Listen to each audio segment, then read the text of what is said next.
तो दोस्तों, स्वागत है आपका मेरे YouTube चैनल बियॉन्ड इन्फॉर्मेशन पर। मैं उम्मीद करता हूं कि आप सब एकदम फिट और फाइन होंगे। तो चलिए चलते हैं बिना किसी देरी के इस वीडियो के टॉपिक पर, जिसका नाम है आखिर सैमसंग कैसे दुनिया की सबसे बड़ी कंपनियों में से एक बना। तो सबसे पहले शुरू करते हैं कि सैमसंग आखिर है क्या। तो सैमसंग एक कोरियन वर्ड है, लेकिन ज़्यादातर लोग इसे इंग्लिश वर्ड समझते हैं, लेकिन ऐसा नहीं है। ये कोरियन वर्ड है जिसमें सैम का मतलब है 3 और संग का मतलब है स्टार, मतलब 3 स्टार। अगर हम इंग्लिश में बोलें तो 3 स्टार होगा इसका मतलब। सैमसंग एक कोरियन वर्ड है। और अगर बात करें इस कंपनी की, तो ये साउथ कोरियन मल्टीनेशनल कंपनी है, या आप कह सकते हैं कि ये एक मल्टीनेशनल कॉन्ग्लोमरेट है, जिसका मतलब आम भाषा में है कि ये ऐसी कंपनी है जिसके कई फील्ड में प्रोडक्ट उपलब्ध होते हैं।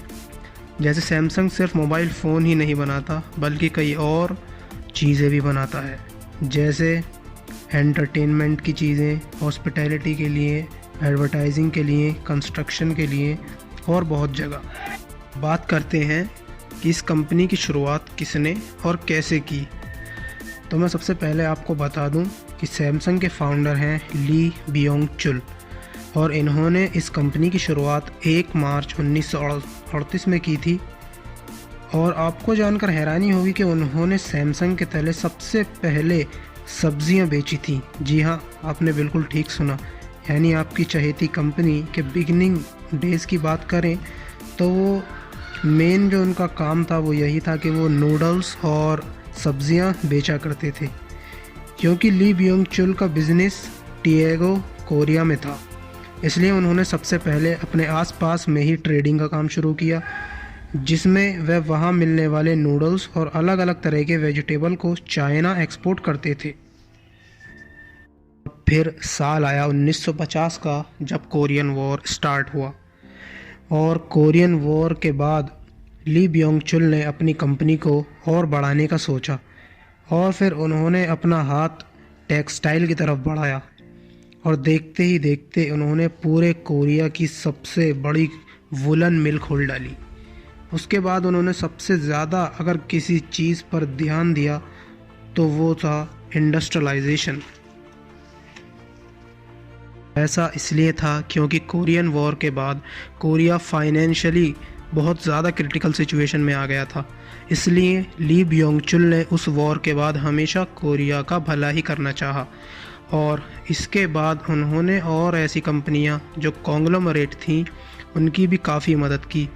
और फिर 1970 में ली बियोंग चुल ने टेक्सटाइल मैन्युफैक्चरिंग को हर तरह से पकड़ और जकड़ लिया, और उन्होंने कच्चे माल से लेकर माल बनाकर बेचने तक सब सैमसंग से कराया।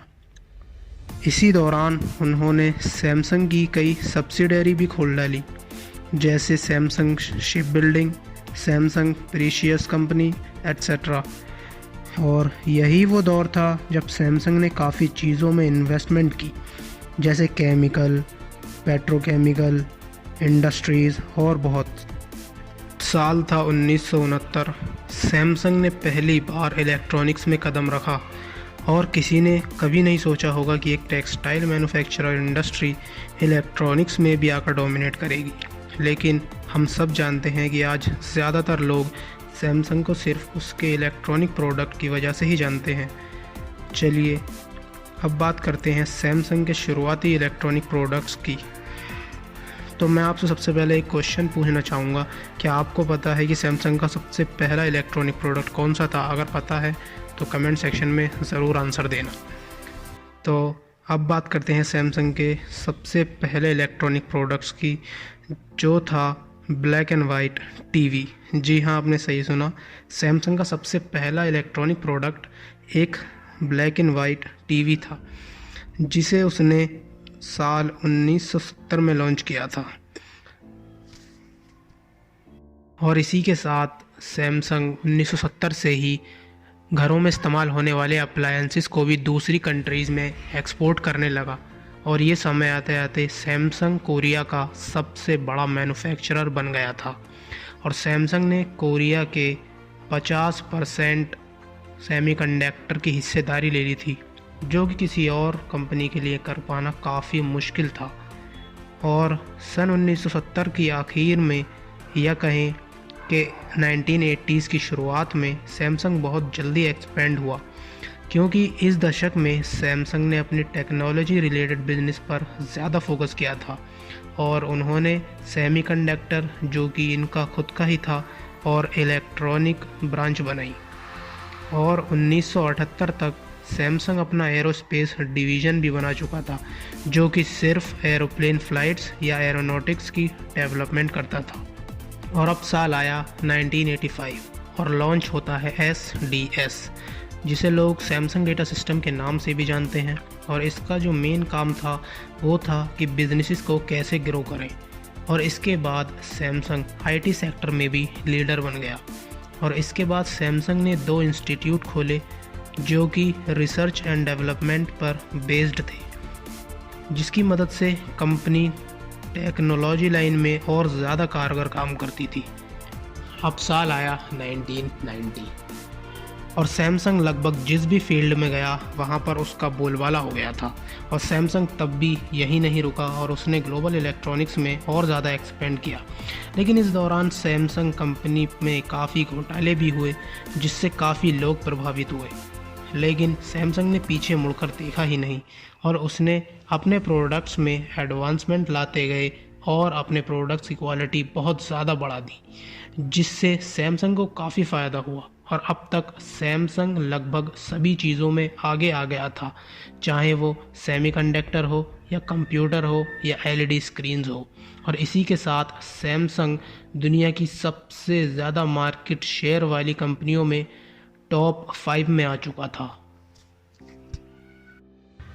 और अब आता है साल 2000, जब सैमसंग ने अपने सबसे ज़्यादा बिके जाने वाले फ़ोन को लॉन्च किया, जिसका नाम था सैमसंग गैलेक्सी। यह फ़ोन सिर्फ इस कंपनी के ही नहीं बल्कि दुनिया के सबसे ज़्यादा बिकने वाले फ़ोनों में से एक है। साल 2006 से सैमसंग सबसे बड़ा ब्रांड है टीवी को बनाने व बेचने वाली लिस्ट में। और इसके बाद साल 2010 में सैमसंग अपने टैबलेट कंप्यूटर्स की भी शुरुआत कर दी थी और उसके साथ वह गैलेक्सी टैब के नाम से भी जाना जाता है। तो अब मैं आपको बताऊंगा एक बहुत ही ज़्यादा इंटरेस्टिंग फैक्ट, जो कि है कि साउथ कोरिया का टोटल 17% GDP, जो कि 1082 बिलियन डॉलर होता है, सिर्फ सैमसंग से ही आता है। जी हाँ, आपने बिल्कुल सही सुना। यानी साउथ कोरिया जो एक कंट्री है उसका 17% GDP सिर्फ सैमसंग ही देता है।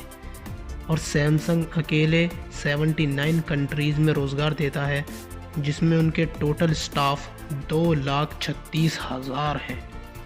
और सैमसंग के पास 9,739 पेटेंट्स हैं, जो कि इस दुनिया में अगर कंपेयर किया जाए किसी भी कंपनी से तो सबसे ज़्यादा है। अगर हम बात करें ब्रांड वैल्यू की तो सैमसंग की ब्रांड वैल्यू है 102 बिलियन डॉलर, जो कि दुनिया की 5वीं सबसे बड़ी ब्रांड वैल्यू है। सो आई होप आपको ये वीडियो अच्छा लगा होगा। अगर अच्छा लगा हो तो इस वीडियो को लाइक करें, और अगर आप किसी और टॉपिक के बारे में जानना चाहते हैं तो मुझे कमेंट सेक्शन में ज़रूर बताएं।